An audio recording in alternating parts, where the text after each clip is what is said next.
We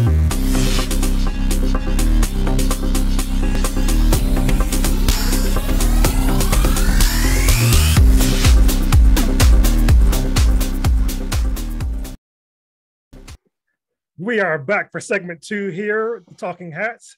We are joined again by my brother, Eddie Royal, to talk about, to continue on about his NFL draft experience. And we hopefully have some time here to get into his playing career in the league. We're going to pick things up. Harish had a question for you, so we can lead off with that. He wanted to go ahead and get your thoughts about something. So go ahead and start us off, Harish. So in your playing career, who was your favorite quarterback that you played with? What was your impression on, like, out of that, what would you say that your favorite person as a QB would be? See, I thought you were going to ask him something else. I would have, but I'm leading into that. I'm leading into that because keep over there. No, it's that's a tough one because, man, I played with some guys that I really liked. Kyle Orton was awesome, you know, as a teammate. And funny dude, so funny, easy going, easy to fit in with the guys. Threw an easy catchable ball, man. He was so accurate. He threw it on time. Brian Hoyer, actually, when I was in Chicago, man, we had some games, and I'm like, I know he loved you. Yeah, it was just like, because at that point in my career, I understood how to get open. I understood how to create separation. I understood leverage, like of the DB. I knew how to set him up. I understood what his responsibility was, and I used that against him based on the coverage that I saw. And so I could set him up good and create quick separation. And Hoyer was so quick. When we first started practicing with him, he was catching us off guard because we turn around, the ball is in our face, and we like, you just weren't used to that. And so he threw the ball, he hit that back foot, and the ball was out. Whether you was out your break or not, that ball is coming out. He's like, I'm not getting hit. You better get out your break. And so, but that's how you play the quarterback position. It's like it forces you to be where you're supposed to be at the right time and make a precise cut and create that separation for him because he's coming with that ball. Otherwise, you're going to look stupid because you're not out your break. And so once you got used to that, like, okay, as soon as I turn around, that ball's on me. That's how you get yards after the catch. As soon as I turn around, the ball is there, because that's when you got your maximum separation from a DB. It's right there out the break. And he was able to get the ball to us accurately. And it wasn't too hot of a ball. He could put some zip on it, but it wasn't to where it's going through your hands. So I loved playing with him, actually. He understood the game. We saw the game so well together. To where, I mean, he knew the coverage, I knew the coverage. You just kind of look at him like, all right, let's do this.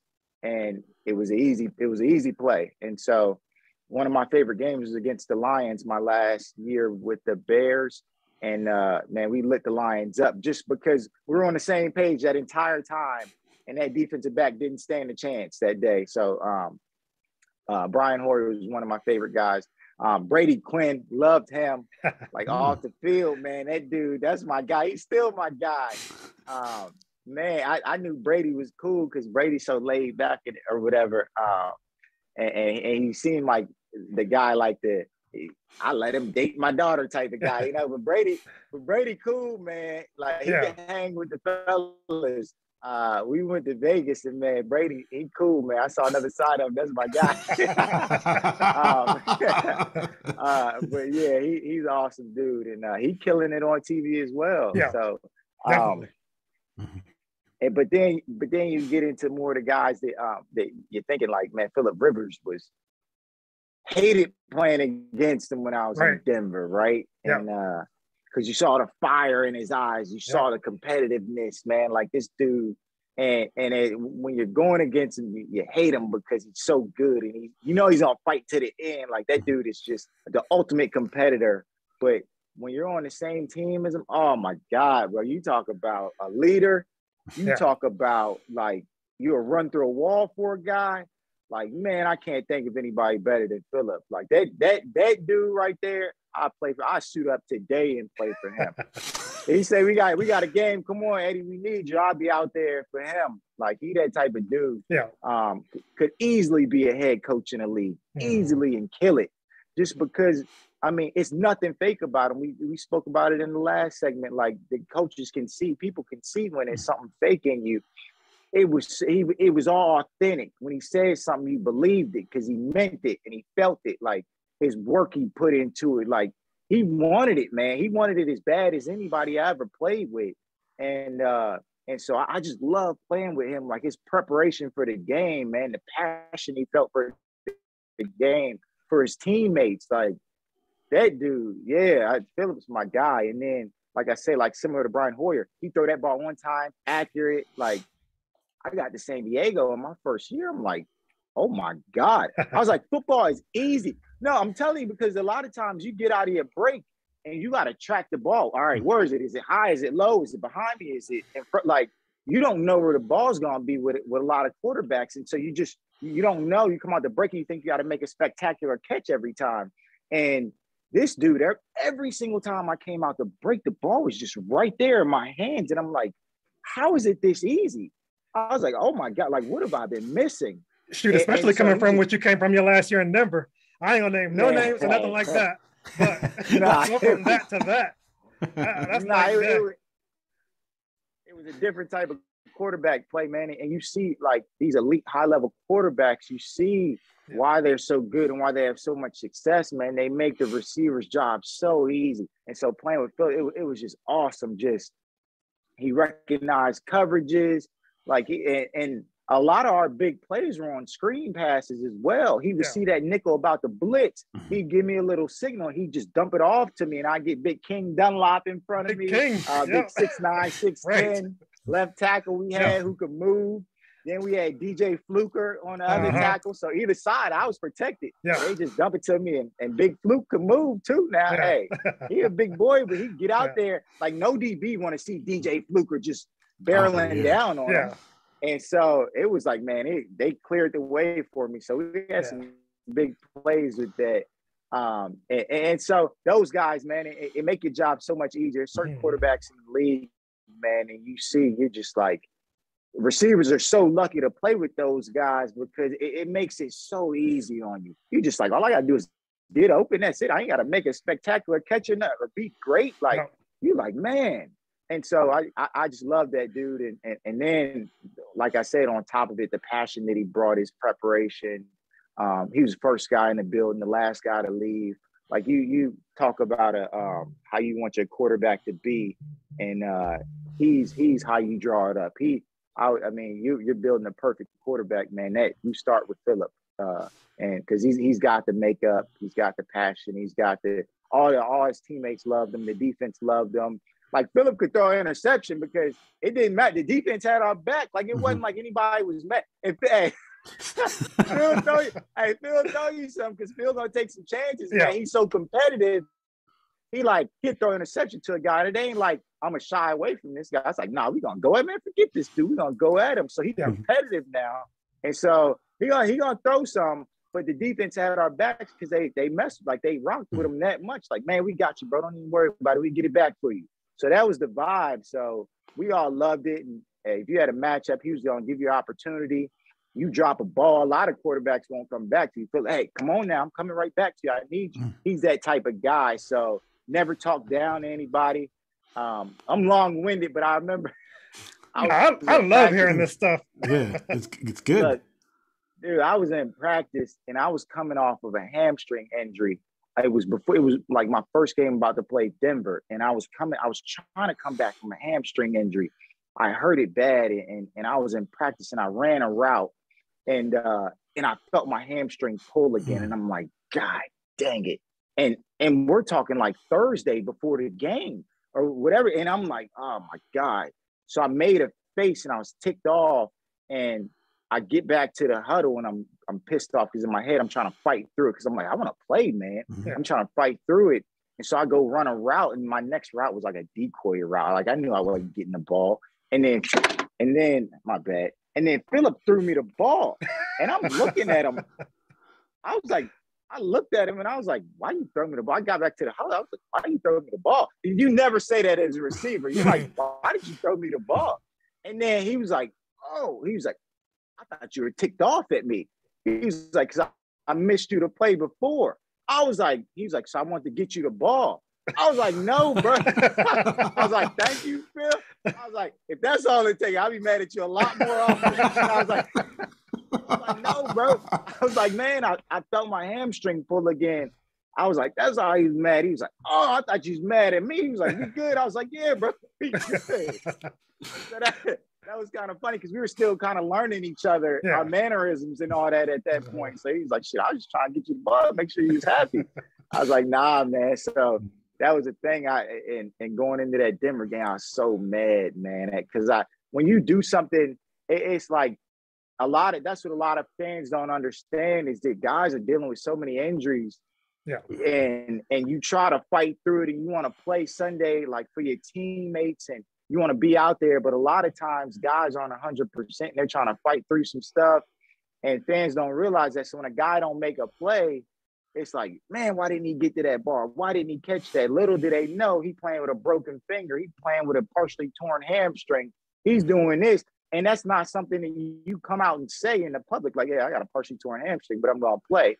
Because then you almost sound like you're like making excuses, but that's real life. And so that's what I had that. And I was like, dang, I still got to play.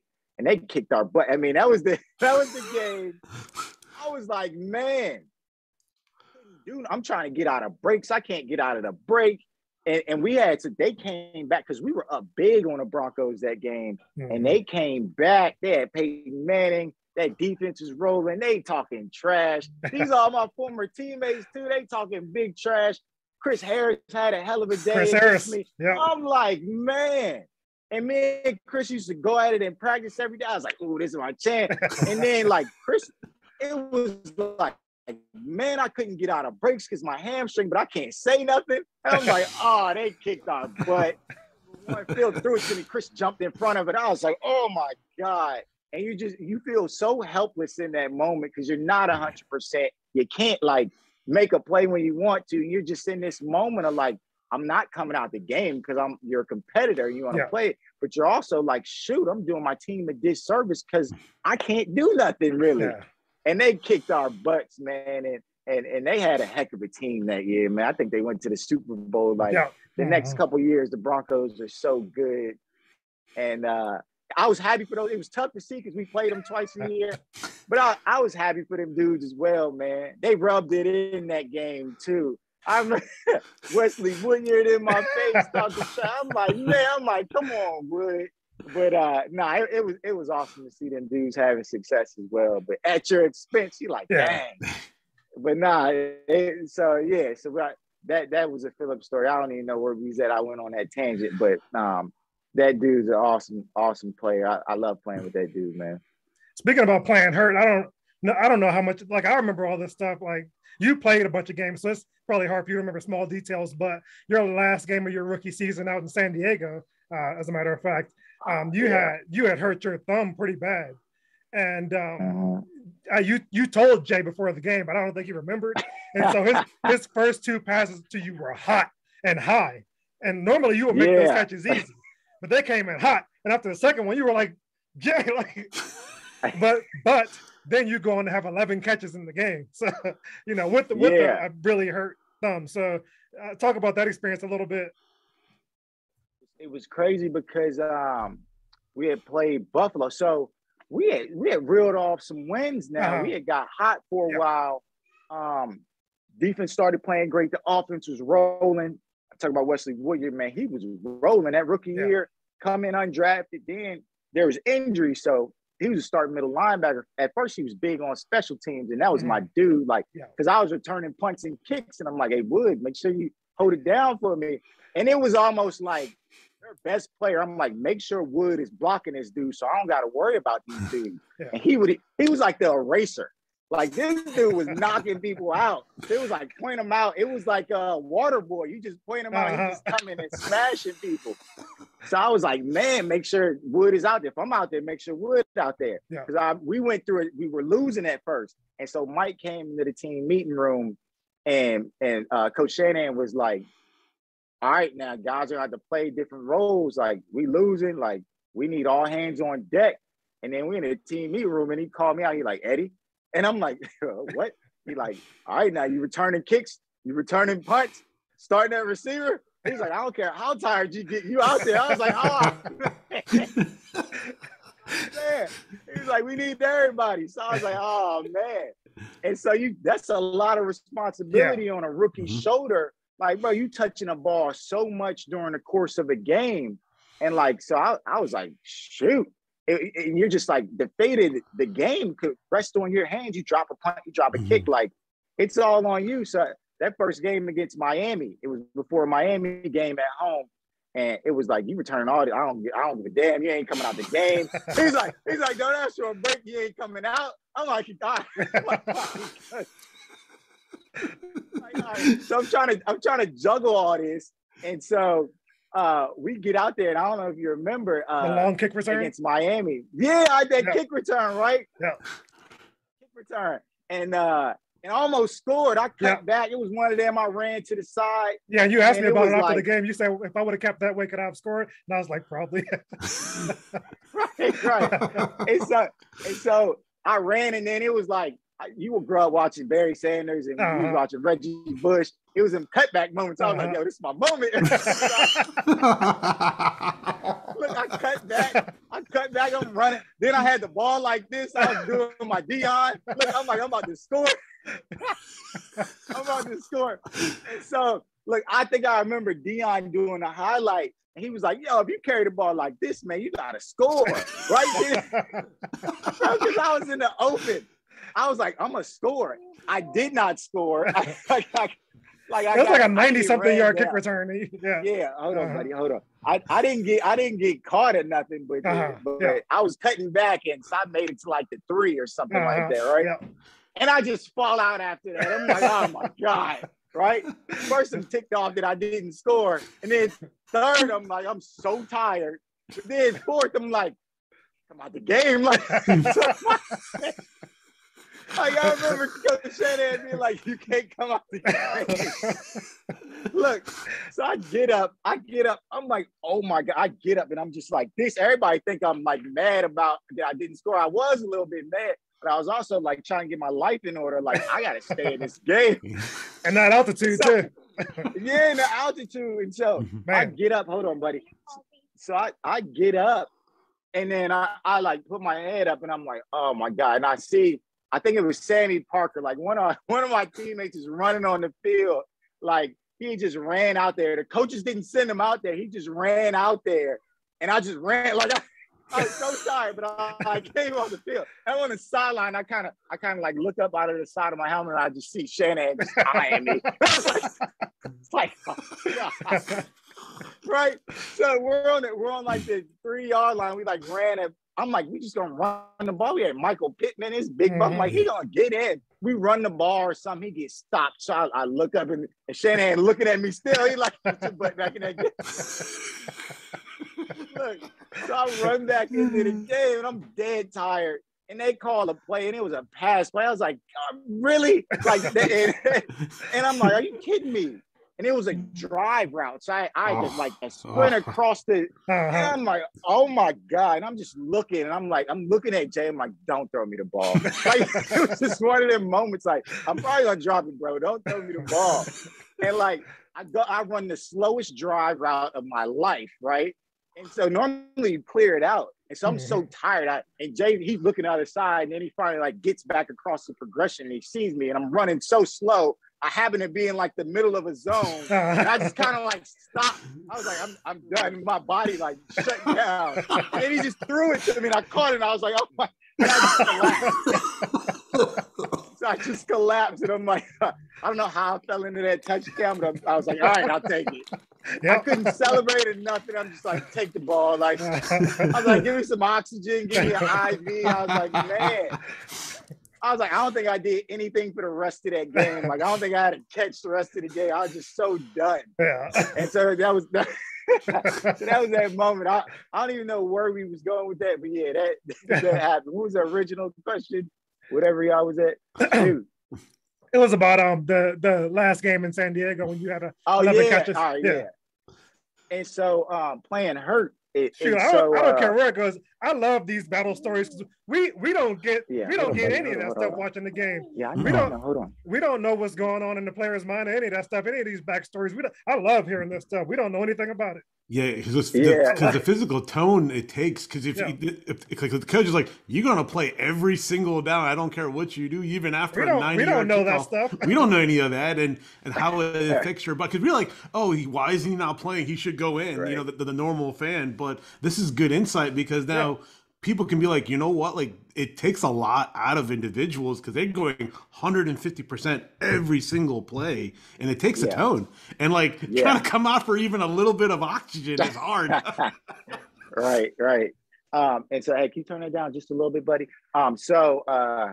Kids, man. So I can't hear it. Just so you know, I can't hear it. Yeah, me neither. Okay, cool. So before that game, so we had lost a little bit. So we had all hands on deck, right? And then it worked because we went on a run. We started winning games or whatever. And then we kind of hit a funk. We played like Carolina. We should have beat them. We went to Carolina. We should have beat them, and we didn't. And then we played Buffalo at home, and we should have beat them, and we didn't. So it was getting to that point, and I think we had won 8 games at that point. So it was like win another game or two, and you're in the playoffs, right? And so we were sitting pretty for a while. Just win one more game, and we lost the leads a couple times, and so it came down to the last game of the season versus the Chargers. And so the way that we beat the Chargers the first game, it was like the refs messed up the call. Like I think Jay was throwing a ball or something, and they like knocked it out of his hand, but they called it an incomplete, but it was actually a fumble, and we all knew it. Everybody in the stadium knew it. We thought the game was over, and the refs was like incomplete pass, and we're like, what the? And so we ended up scoring, and then Mike Shanahan's like, shoot, we shouldn't even be in this situation. He was like, if we score, we're going for 2 because we shouldn't have been in the game anyways. To be honest, San Diego was the better team. That they had a great team. And so we get in this position, we want to win. So we got the 2-point conversion, we ended up winning. So we see San Diego, we like San Diego good. So we like the last game of the season, we play San Diego and the winner gets into the playoffs. Yep. And so playing against Buffalo that game before, I was blocking a guy and my hand got caught in his face mask. And so I tore ligaments in my thumb. Yeah. I had torn ligaments in my thumb. It was bad. Like, I mean, my hand would shake. Like I couldn't do anything. Like I tried to open my hand and my hand was shaking. So they taped it up big and like trying to get me to catch the ball was just a nightmare. So I finished that game. So my hand is packed and then they give you like this splint to put on your thumb behind, but you can't move it. So you try to catch the ball and it's stiff and it hurts like heck.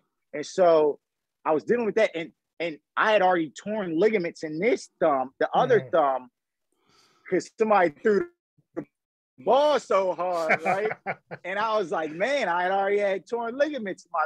So now this hand, my right hand was so messed up. So it was one of them things like I needed surgery on it. And it was like, but this game is coming up. So it's taped up and all week I can't really catch, man. I'm just running routes, not really catching a ball, just trying to be out there for exercise. And then before the game, you just like, this is something that I got to try to deal with. So before the game, I'm like, look, Jay, I'm like, I'm going to play. Of course, I'm going to be out there for y'all. But look, bro, you throw the ball up here anywhere, like up here, like, bro, I can't do it.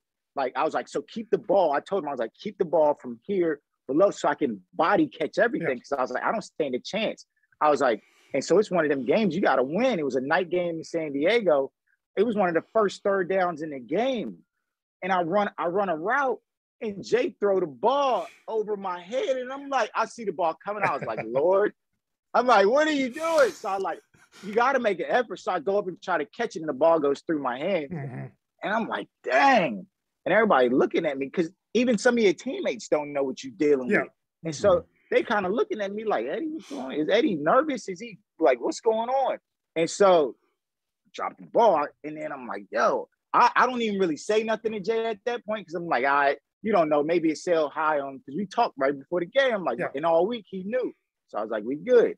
And then we come out there again. It was another series or two, then a crucial third down, and I go over the middle, right? And then throw the ball to me, and it's high, and I'm like, I drop it, and then he said something to me. He was like, catch the freaking ball, Eddie. He didn't use those words, but he said it in a different way, right? So then I look at him and I'm mad too. And I get to the sideline, I'm like, bro, I'm like, the hell you like? We kind of like going at it a little. Oh, I think we. Yeah, he just hit mute by accident. But I remember this game because when after the second one, I could tell he was mad at Jay. You could see his mannerisms was watching the game. He was like, what are you doing? Like, what's your problem? But then, like I said, after that, he goes on to have 11 catches in the game. And he finished with 91 that season. But that game, like, I feel like if they had known Shanahan was going to get fired, the whole team would have come out and played harder. I think if you know you're going to lose that coach, and then McDaniels is going to come in afterwards, like you're going to do all you can to prevent that. So, right, and that game could have been different.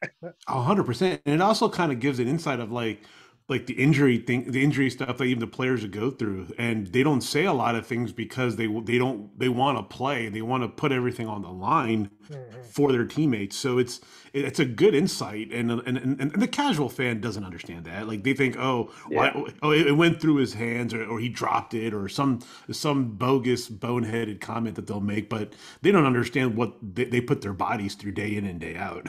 I was saying, if y'all had known Shanahan was going to get fired, like if y'all had any inkling, like the team probably would have come out there and like left everything. We would have found a way to win that game. Yeah.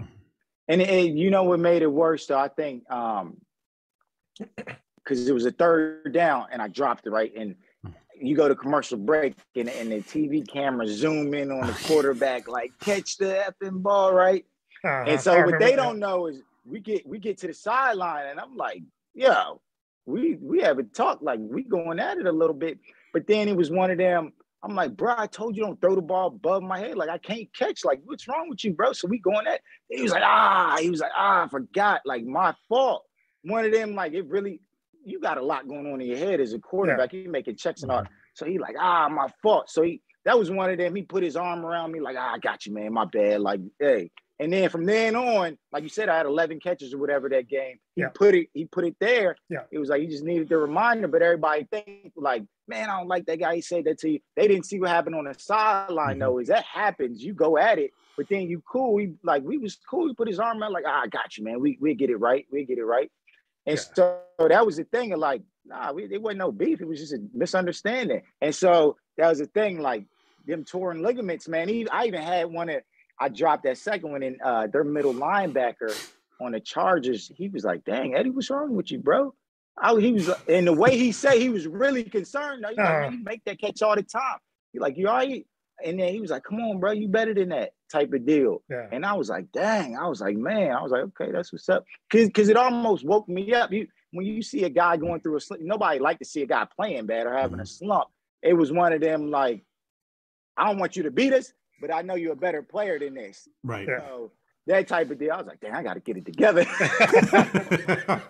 but so I tried to play through that and we ended up losing that game. And then we ended up losing our coach and that uprooted our entire team, man. And like my brother said, had we known, man, we'd have found a way to win that game or something. So, yeah. We just got the 10-minute warning. I've been dominating the conversation. Reach, I'm sure you got some stuff to ask. I could go on all day about, but I was there, so I'll let you go ahead and jump. Oh no, I mean, I just wanted to know, what did you think of Tim Tebow, and what his quarterback prowess was, and when you went with the Denver Broncos, and what was your insight on him? Yeah, it was. We got 10-minute warning. I'm like, my phone about to die too. I'm bootleg. I'm on my phone. So if it cut me off, then that's where it was meant to be. Yeah. But Tim was cool, man. We drafted Tim in the first round, and so that was one of them things that nobody really knew where Tim was gonna get drafted, and we pulled the trigger on him in the first round. And McDaniels was the type of dude that it was talk about his throwing motion, but he felt like he could fix Tim. He's like, he's got all the intangibles, I mean, that's a dude who everything outside of like throwing a ball and all that, like Tim had it all. Like he was a great leader, a great teammate, like do anything for you type of dude. And so it was like Tim it was the little things with being a quarterback, throwing the ball on time, a little bit of accuracy type of stuff. But Tim worked at it, man. He gave it his all to be the best quarterback he could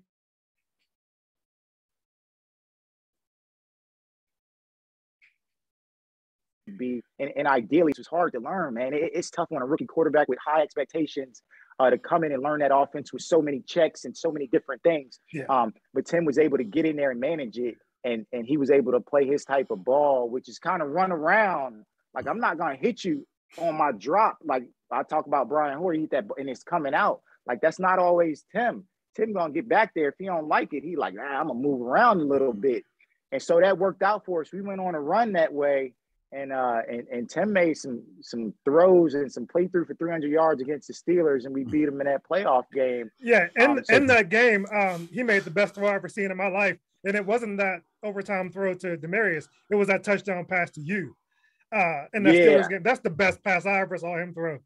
He dropped it right into the catch. The catch was better, but the throw, he put it right in the basket. Look, so it's one of them plays in practice, right?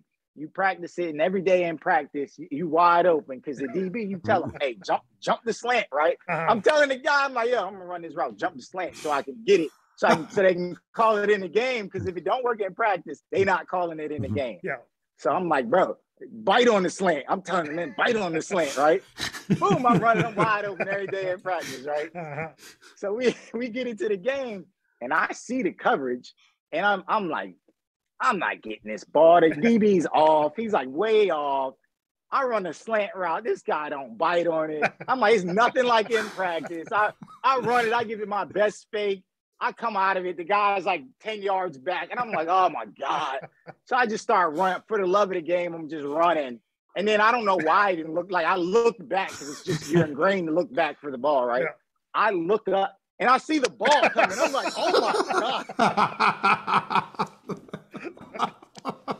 One of those moments, and I was like, what are you doing, Tim? I was like, why did you throw this ball, right? So like now I'm just thinking, I gotta break up this interception, right? I'm like, so I'm playing defense almost. So I'm sprinting to knock the ball down, not even really to catch it. So I'm like, shoot.